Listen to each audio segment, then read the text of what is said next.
Chapter 096. Surprise, surprise. Harlan's sniper rifle barrel extended from the car window. A high incendiary round spun out of the chamber, striking a rose-armored off-road vehicle with pinpoint accuracy. Flames erupted, engulfing the vehicle.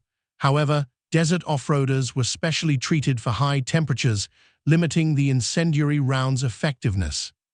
Harlan assessed the situation and decisively switched to armor-piercing rounds. He peppered the rose-armored vehicle's bulletproof glass, each shot spider-webbing the surface. Close in, Ghost Fox Squad immediately swerved, two vehicles flanking from either side. Where will the ambush be?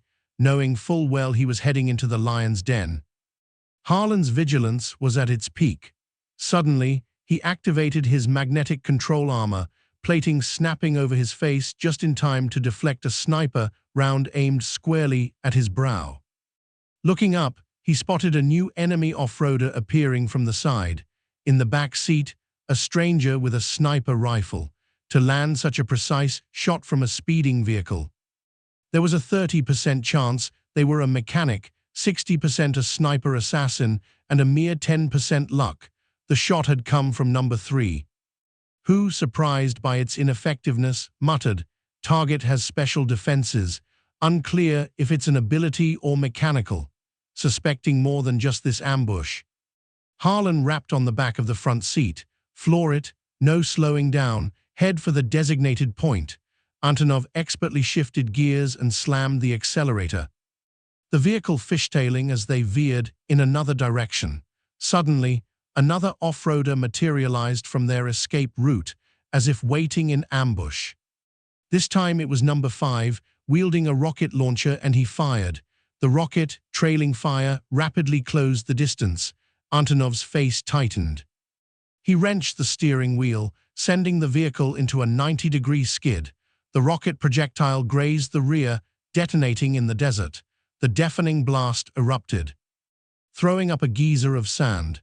The shockwave slammed into the vehicle's rear, lifting it 30 degrees before it crashed back down, jarring Harlan in the back seat. His backside aching, TCH dodged it. Number 5, surprised by the driver's lightning reflexes, didn't pause, swiftly reloading. 4 off-roaders now occupied 3 directions. Forming a tightening noose, Antonov was forced toward the only remaining path, which, unbeknownst to them, was precisely where Harlan had laid his trap. "He's cornered," number 3 murmured, squinting. "Number 9 is waiting up ahead in the Thorns." The Thorns was Lear's custom-built armored war machine, heavily armed. Powerful engine, thick plating, combining the firepower and defense of a tank with the speed of an off-roader. Last night, number 9 had tracked Harlan's movements. The 3 assassins used this intel to set up the ambush. Number 9 was their failsafe, piloting the Thorns, patrolling the very direction Harlan had set his trap. They even knew the trap's approximate location, ensuring he wouldn't fall for it. Waiting directly in Harlan's path was meant to crush any flicker of hope. Plunging him into despair. "He's already dead," number 3 thought grimly. The chase became a fiery ballet of explosions, a storm of bullets and rockets relentlessly pursuing Harlan's vehicle. Harlan returned fire, desperately trying to slow the 4 off-roaders. His Red Falcon sniper rifle, spitting armor-piercing rounds, posed a significant threat to Rose Armored. But with his vehicle bucking and weaving to escape, and numbers 3 and 5 laying down suppressing fire, his accuracy was severely compromised. WWHHRR. A distinct engine roar, unlike any other, ripped through the desert air, a guttural snarl of raw power. Harlan's heart leaped. He snapped his head forward. An armored war machine blocked the road, its exterior plating thick and bristling with spikes, like a mechanized porcupine. Multiple gun barrels protruded from either side of the chassis. Likely grenade launchers and short-range missile pods. Atop, a rotary quad-barreled heavy machine gun. No, more like a heavy autocannon, the kind used for aircraft. The Thorns, the war machine, sealed off the last escape route, completing the encirclement with the 4 off-roaders no way out. We can't withstand that thing's firepower." Antonov's face paled. Trapped between a rock and a hard place, surrounded on all sides, they were seemingly in a hopeless situation. "Head south." Harlan commanded, his voice steady. "Don't worry about its guns, I'll handle it." To the south was number 3, only armed with a sniper rifle, the least immediate threat. Antonov could only trust Harlan. He yanked the wheel, swerving directly towards number 3. Too late. Number 9's face was a mask of cold resolve. He was about to unleash the Thorn's autocannon, obliterating Harlan's off-roader, when he saw Harlan turn and fire a shot directly at him. The bullet struck the windshield. Erupting in a blinding flash, number 9 cried out, eyes watering, instinctively slamming his eyelids shut.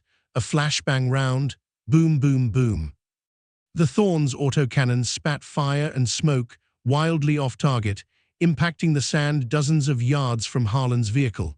Damn it, why did 9 miss? Number 3's blood ran cold. He barked orders at his driver to intercept Harlan.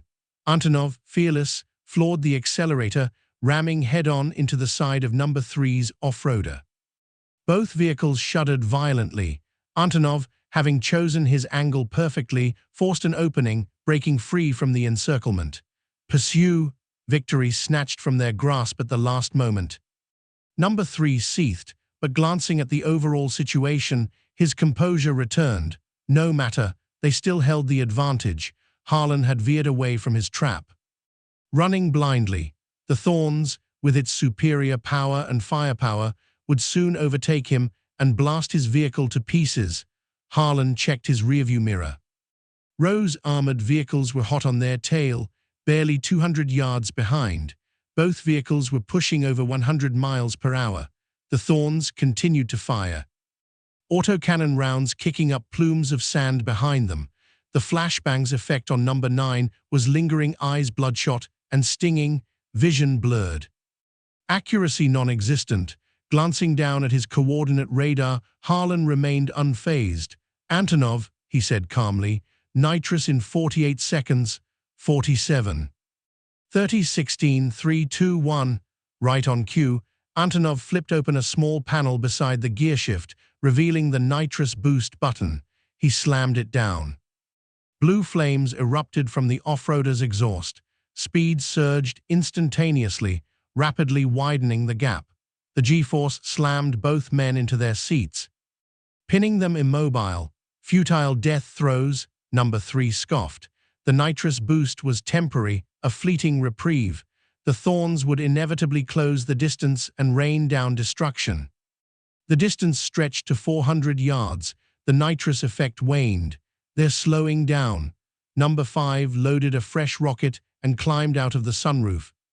Taking aim, just then, his vehicle slammed on its brakes, the sudden deceleration throwing number 5 sprawling into the back seat. "What the hell?" Number 5 roared, but saw his driver frantically working the gears, the vehicle unresponsive. A cold dread settled in his stomach. He turned to look out the window. All of Rowe's armored off-roaders had ground to a halt. The Thorns, too, all dead. The vehicles are all paralyzed. "What's happening?" Panic seized Rowe's armored vehicles. Dead, stranded in the desolate desert, they were sitting ducks. In the distance, Harlan's off-roader had come to a stop. Ghost Fox frantically tried to contact base, only to find her comms dead. "It's an EMP effect," she shrieked. "Impossible. This isn't even the direction of his traps," number 9 exclaimed, aghast. Ghost Fox's blood ran cold, Dorothy's death flashing in her mind. "Run!" The next instant, a high incendiary sniper round screamed from the distance, impacting the sand directly beneath number 3's feet. Buried landmines detonated in a chain reaction. This time, not just venomous burning mines, but proper demolition charges. Pilfered from Farian's armory, deafening explosions ripped through the air, blinding fireballs reaching skyward. The retinas of Harlan's eyes burned with the orange-white intensity.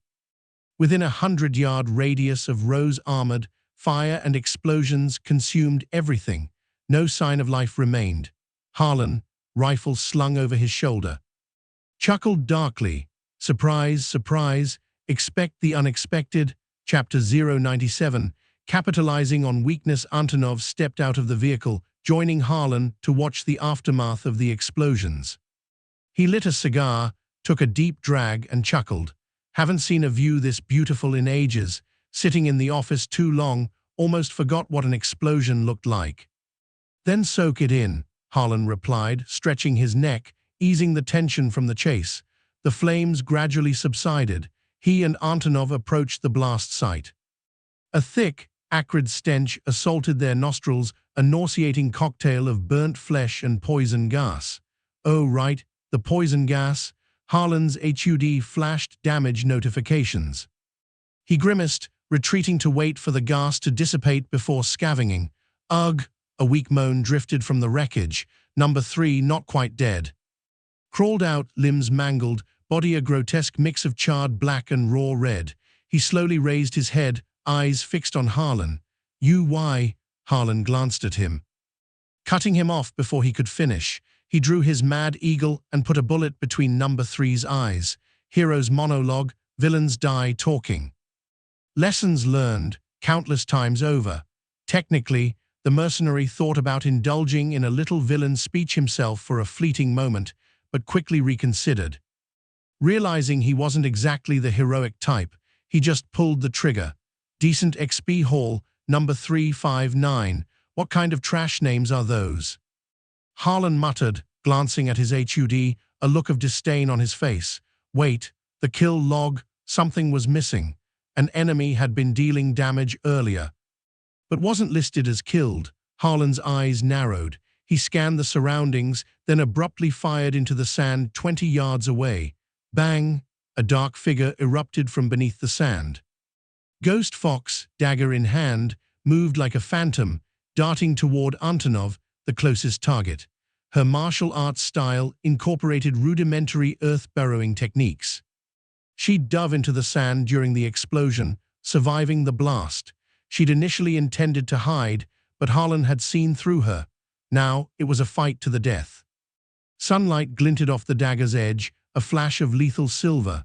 Antonov squinted, then his thick arm shot out, a ham-fisted paw like a bear's. Ghost Fox dodged.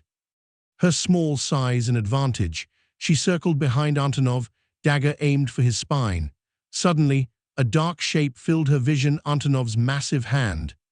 Swift and relentless, clamped down on her head, engulfing it entirely. Antonov hurled Ghost Fox away like a shot put, the sheer force creating a ripple effect in the sand. Ghost Fox slammed into the ground, blood streaming from a head wound, teeth gritted in pain. She pushed herself back up, lunging forward again, with Harlan nearby. Escape was suicide by sniper. She had no other choice. Bang, bang, bang. Antonov was about to intervene, but Harlan unleashed a barrage from both Mad Eagles. Riddling Ghost Fox with bullets. System notification. You have killed Ghost Fox, level 29. You have gained 9400 XP. Huh, not bad level, but damn. She was squishy, Harlan commented, reviewing the combat log. Ghost Fox's primary class was only level 8.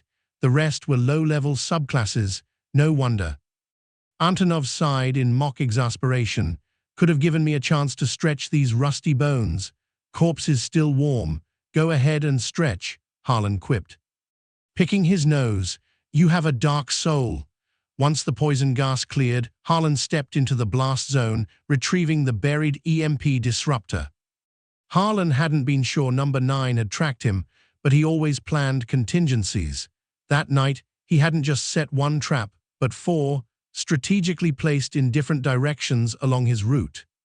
Unless the enemy gave up the chase entirely, they were guaranteed to trigger at least one. Dare to chase? I'll EMP you. EMP disruptor recovered. Harlan began looting the corpses, finding a decent stash of weapons and ammo, all good for resale. The biggest prize was the Thorn's war machine. Fix the internal electronics. And it would be his. Time to leverage some assets. Ghost Fox's MIA, 3 assassins, intel advantage, and they still fell into an enemy trap. King's mood plummeted. 2 failed squads, the Thorns lost. Their base defenses were now critically weakened. A costly disaster. she contacted her backer again. Detailing the situation, the voice on the other end spoke slowly. "Pull back for now." "Understood." Ending the call, King organized her remaining forces to load anything of value onto vehicles. Preparing to abandon the base temporarily, Rose Armored had weathered storms before, a few days in hiding, and their backer would send reinforcements. They'd rebuild, but they were only halfway through loading supplies when a piercing alarm shrieked through the base. "Attack! Enemy attack!" A mercenary on watchtower duty screamed. King's heart leaped. She sprinted to the guard post, scanning the horizon. A rolling dust cloud was rapidly approaching dozens of Gordon's mercenary vehicles. A menacing force. "Damn it, they are too fast." Rose Armored, weakened, was vulnerable to vultures. Gordon was the most likely rival to exploit their vulnerability. Abandoning the base was meant to avoid exactly this, other factions moving in, but Gordon's forces had arrived too quickly. Someone had leaked their intel. King's teeth clenched. Gordon's mercenaries were attacking the base head-on. Trying to flee now by vehicle would turn into a running battle, even more dangerous. Between a rock and a hard place again. "Leader, what do we do?" King hardened her resolve. "Fight back, hit them hard." Rose Armored's mercenaries dropped the supplies and scrambled back to defensive positions. Manning machine guns and grenade launchers, they opened fire on Gordon's approaching convoy. Gordon's forces returned fire without hesitation. Bullets crisscrossed the desert air. A lethal curtain of lead. Spent casings rained down on the sand. Grenade craters pockmarked the landscape like lunar craters. Rose Armored base defenses, though undermanned, held firm against Gordon's initial assault. Behind the base walls, King barked orders. Lear approached, whispering in her ear, "Not enough people. A quarter of the defenses are unmanned. We're trapped in the base. If another faction joins in, we're in serious trouble." As if on cue, a powerful engine roar echoed in the distance. King and Lear's hearts sank. They recognized that distinctive sound. On the other side of the battlefield, Harlan, piloting the menacing Thorns, launched off a dune like a desert predator. The vehicle arced through the air, repaired plating glinting in the sun.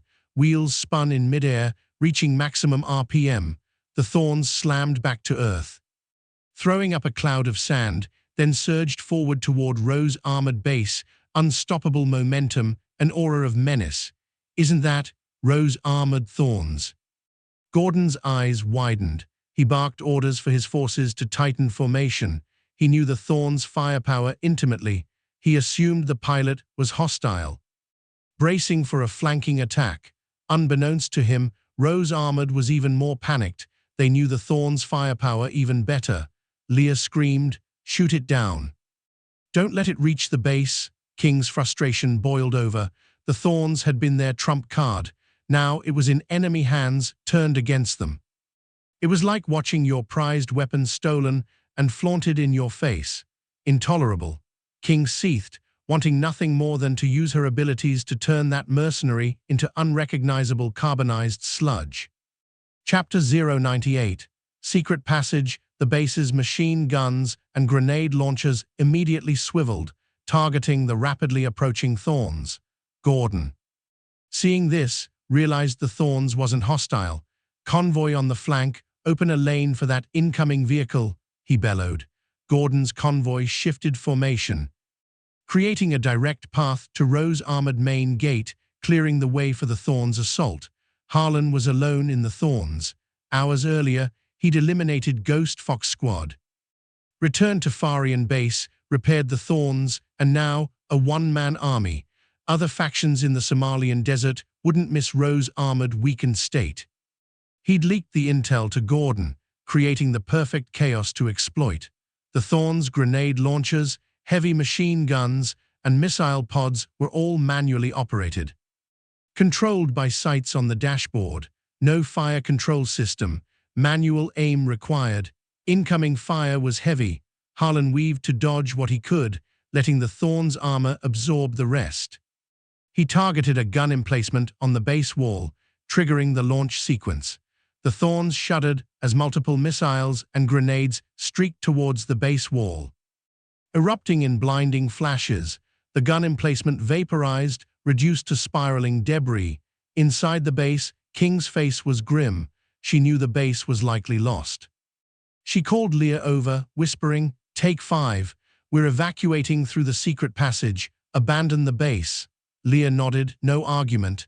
The remaining mercenaries were expendable. They slipped away discreetly through the hidden passage. As long as they survived, mercenaries were replaceable. Their backer would send more. The mercenaries defending the base were oblivious to their abandonment, dutifully manning the defenses against Gordon's convoy and the Thorns. The roar of gunfire, smoke, and flames filled their senses, deafening them to any other sound. Each was an island, fighting a losing battle. Boom! A dozen grenades and rockets detonated simultaneously. The battered metal gate finally buckled. Blasted off its hinges, the entrance wide open. "Charge in!" Gordon roared triumphantly. His convoy surged forward, Gordon's mercenaries pouring into the base. Assault rifles blazing, rose-armored mercenaries couldn't mount an effective defense. Often, they were cut down in a hail of gunfire the moment they abandoned their positions. Harlan drove the Thorns into the base, switching to his Mad Eagle pistols, moving on foot. Gordon's men glanced at him, but didn't interfere. Harlan moved with lethal speed.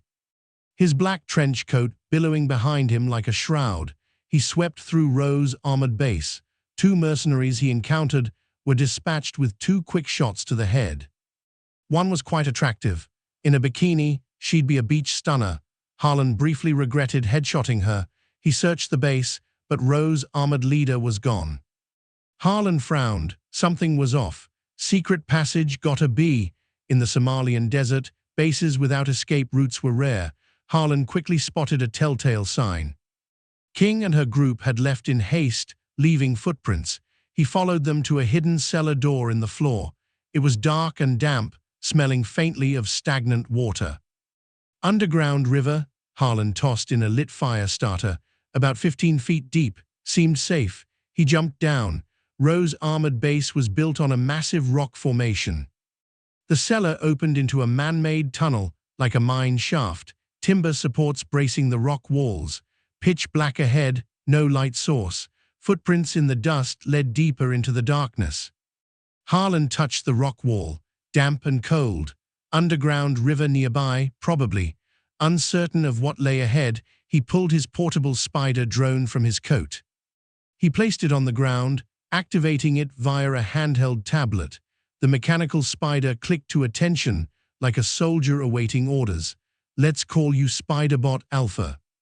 Always with the dramatic names, Harlan deployed Spiderbot Alpha into the tunnel, its camera feed appearing on the tablet screen. The drone's camera had night vision. He navigated Spiderbot Alpha deeper into the tunnel until it bumped against a rock wall the tunnel's end. Tunnel clear. Harlan pulled out a flashlight and moved quickly to the end. Sure enough, a hidden hatch above. He pushed it open, sand trickling down. Harlan poked his head out. The cellar exited into a sloping cave. Sunlight streamed in from an opening higher up the slope. Tire tracks in the dirt. He scrambled out, emerging into a landscape of wind-eroded rock formations. Looking back, he could still see the base's outline in the distance. 2 sets of tire tracks led away in another direction, etched into the desert. Rowe's armored survivors escaped by vehicle. Gotta catch up. Harlan recalled Spiderbot Alpha, hurried back through the tunnel, and returned to the base, ready to pursue in the Thorns. Inside, Gordon's forces had cleared the base of all Rowe's armored mercenaries. They were dismantling equipment, preparing to haul it away. They slowed as Harlan emerged, eyes fixed on him, wary. Gordon, surrounded by his mercenaries, stood near the Thorns. Harlan casually touched his pistols and approached. "Move aside." "Who are you?" Gordon sized Harlan up, thoughtful. "Irrelevant." "Step away from my vehicle." "Your vehicle?" Gordon smirked, glancing at the Thorns. He nodded to his men. Mercenaries subtly closed in, hands hovering near their weapons. Gordon chuckled, fixing his gaze on Harlan.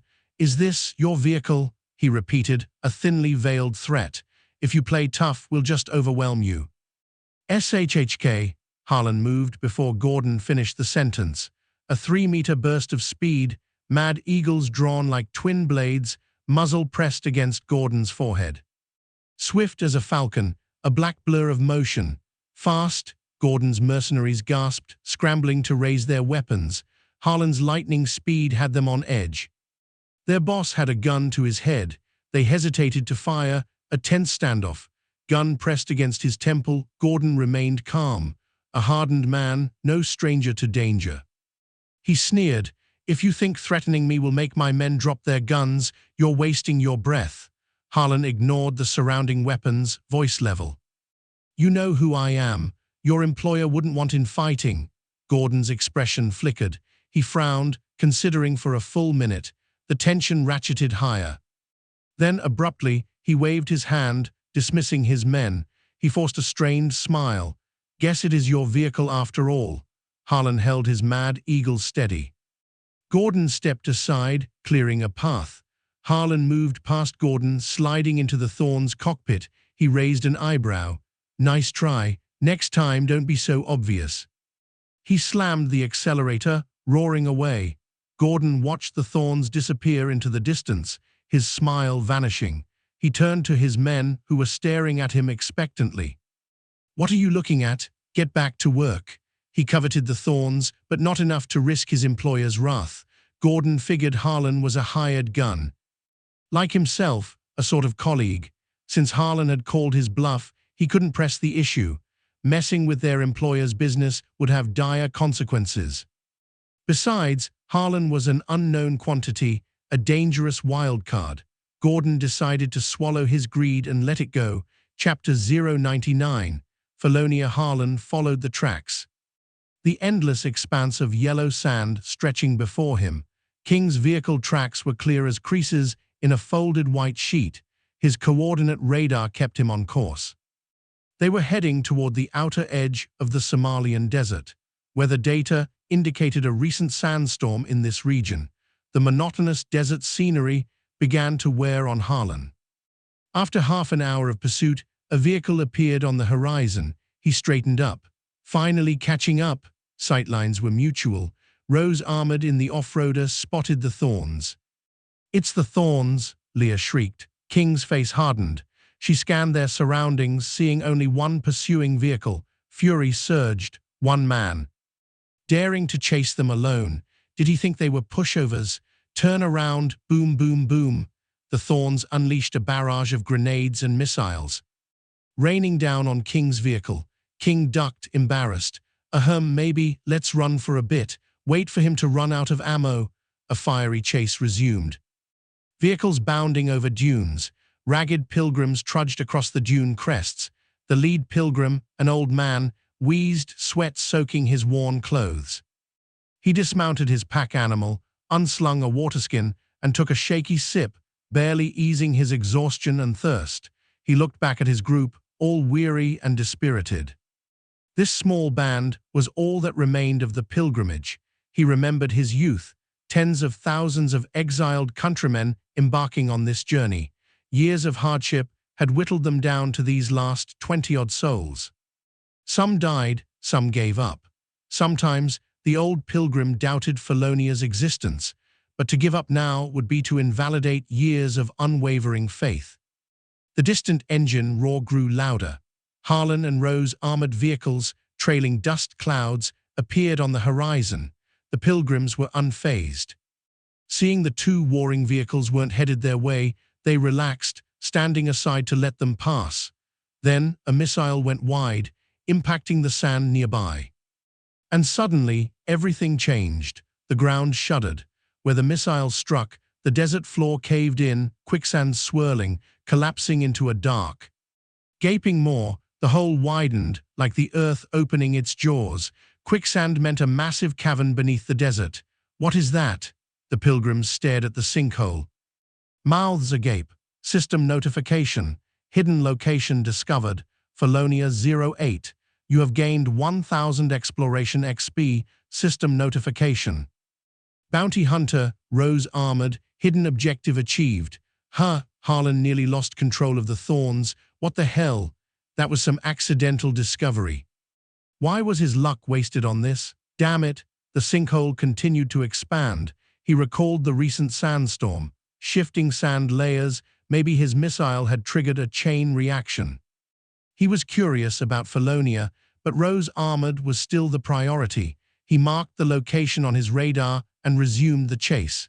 The two vehicles sped away. The old pilgrim's hands trembled, his face alight with excitement. He called to his stunned companions. That's Felonia, we have to go there. The pilgrims erupted in cheers, scrambling towards the now stabilizing sinkhole. Felonia's treasures, the old man mumbled. Tears streaming down his face, years of faith were finally paying off. A few miles further, the Thorn's ammo was spent, even relentless firepower ran dry. Harlan sighed in relief. This drawn-out chase was finally nearing its end. Those broads up ahead have to stop now, right? If they don't, they're just asking for a beating. He's finally out of ammo. Lear, the Thorn's creator, had been tracking its weapon status. King exhaled, then snarled, "Turn it around." 400 yards separated them. Harlan had stopped. Seeing Rose Armored off-roader turning back, a grin spread across his face. He raised his sniper rifle, peppering them with rounds. 400 yards, 8, maybe 10 shots. 4 armor-piercing rounds punched through the windshield. The 5th targeted the driver. King, in the passenger seat, abruptly raised her hand in front of the driver. The bullet seemed to hit an invisible barrier. A ripple of white energy pulsed in the air. The bullet flattened, deformed into a metal disc, suspended in midair. Force field ability user. Harlan's eyes narrowed. Complications. Abilities were varied, but some were similar, even identical. Force fields were a broad category: force manipulation, elemental control, physical enhancement, transformation, all common abilities. Force field abilities manifested as telekinesis, creating barriers, generating concussive blasts. Naturally, they were a counter to gunners. Harlan swapped to a Heim round. Firing again, King again used her force field. The bullet flattened, releasing pale green poison gas. The vehicle's interior filled with toxic fumes. Everyone inside coughed. Dizzy, chests burning, losing health. Harlan's HUD confirmed King was level 30, like him. Her force field ability wasn't advanced enough to manipulate gas. Next round, high incendiary. It ignited the vehicle's interior, but the flames were quickly extinguished by the onboard fire suppression system. This was an escape vehicle. Equipped with fire extinguishers, Harlan's plan to force them to abandon the vehicle failed. No matter. He fired 2 more Heim rounds. Rose Armored off-roader was now enveloped in a cloud of green gas. A plague-ridden chariot. After those shots, the enemy was only 100 yards away. Harlan holstered his rifle, slammed the accelerator, and rammed the Thorns head-on into the off-roader. Lear's face paled. "Dodge, the Thorn's armor is too thick. We can't win a head-on collision." The driver swerved, trying to sideswipe the Thorns. Harlan mirrored the maneuver, but too late, only glancing the off-roader's rear. He'd wanted to disable their vehicle, to kite them with the Thorns. Rose Armored driver had reacted in time. King now understood the Thorns, even out of ammo, was still a threat. She suppressed her anger. "Forget it, don't engage." The off-roader veered away. King glanced back, seeing the Thorns wasn't pursuing. Relief washed over her, followed by a surge of resentment. "I'll let you live for now, when reinforcements arrive." "You're dead." Just then, an invisible wave pulsed outward from the Thorns. The off-roader abruptly lost power, coasting a few yards before grinding to a halt. Occupants thrown around inside. In the Thorn's back seat, Harlan had activated the EMP disruptor. The Thorns itself also lost power. Harlan sighed.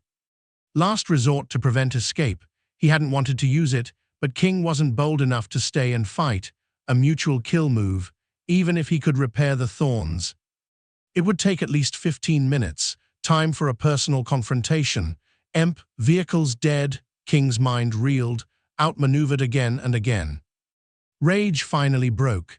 She leaped from the vehicle, force field surging from her feet, each step a multi-yard leap, like a human cannonball, hurtling toward Harlan. Force field flickering around her. "You want to die that badly?" Her roar reached Harlan's ears before she did. Chapter 100, Battle. Harlan turned and ran, firing Heim rounds back at King, kiting her. King charged, arms outstretched, projecting a stable force field barrier, intercepting the incoming rounds. Each impact sparked a ripple of white energy. Force field abilities were a natural counter to gunners, but the Heim round's poison gas was steadily chipping away at King's health. And the force field, even blocking the bullets, transmitted minor impacts back to King, weakened by 95%, negligible, but still damage. King's rage intensified, a palpable killing intent. If killing intent were a liquid, she'd be a geezer right now. After Harlan's 13th shot, King closed the distance. The kiting had cost her around 100 health points. Ability users, unless specialized in defense, were generally glass cannons. King's force field was both offense and defense, but against Harlan's magnetic armor, it was like hitting a brick wall. Close combat, King realized, was not her strength. Harlan abruptly drew his folding combat blade, right-hand blade, left-hand power gauntlet, fearlessly charging. King instinctively focused her force field, slamming it into Harlan's head, but metallic plating manifested on his body, morphing into a helmet and face mask. Harlan's head only tilted slightly. The force field impact negated. Blade and power fist met King's force field, tearing at it. White energy pulsed with each brutal clash. Force field slam. Harlan suddenly felt an invisible force strike his knee.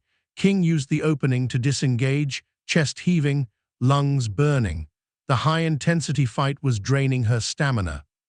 Ability users were energy-intensive. She'd already pushed her body to its limit, converting stamina into energy. She was exhausted, staring at Harlan. A mixture of shock and disbelief. This sniper, he's too damn tough, harder to deal with than a martial artist. Rat-tat-tat. The remaining Rose armored mercenaries finally caught up, opening fire on Harlan. He slid and weaved, dodging the initial volley. Harlan activated Overload, Mad Eagle's spitting fire, dropping the mercenaries in sprays of blood. Only Leah dodged the gunfire, agile, almost martial artist-like. She wore specialized black gloves, circuits etched across the surface, glowing blue. Harlan sensed danger. Mech fighter. Leah closed in fast, hand outstretched, a seemingly weak, glancing blow. Harlan's eyes widened. He recognized the gloves. Leah's threat level spiked. He spun away, avoiding direct contact, twin pistols blazing, trying to take down Leah first. But King intercepted, using her force field to deflect the bullets. Three figures danced in the desert heat. Leah's gloves made Harlan hesitant. The two women quickly recognized this, exploiting it, gaining the upper hand. The tide was turning against Harlan.